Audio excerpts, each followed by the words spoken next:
grand Rocky Ridge farm.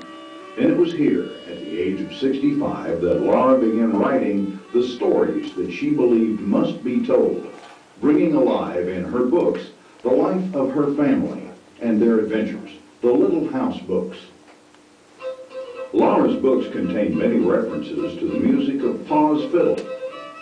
Her parents, Charles Ingalls and Caroline Quiner, were married February 1st, 1860.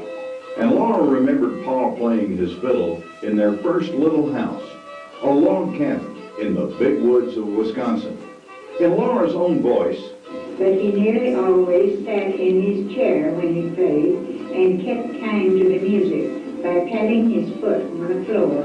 4 daughters were born to Charles and Caroline Ingalls: Mary, Laura, Carrie, and Grace. Their only son, Charles Frederick, died in infancy.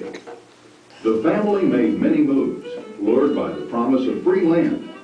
They first made their way to the Kansas prairie, returned to Wisconsin, moved to Minnesota, lived for a time in Iowa, then went back to Minnesota.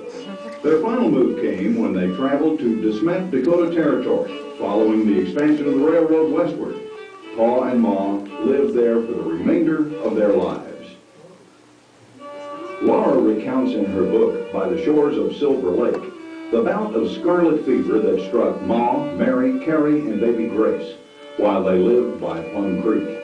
As a result of the fever, Mary became blind. Here again is Laura.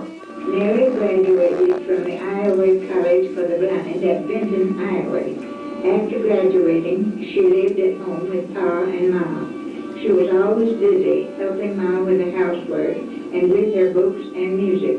She never regained her sight. As a result of Mary's blindness, Laura learned to observe carefully everything around her so she could describe it perfectly to Mary. Laura later shared her outstanding descriptive skills with us in her writing.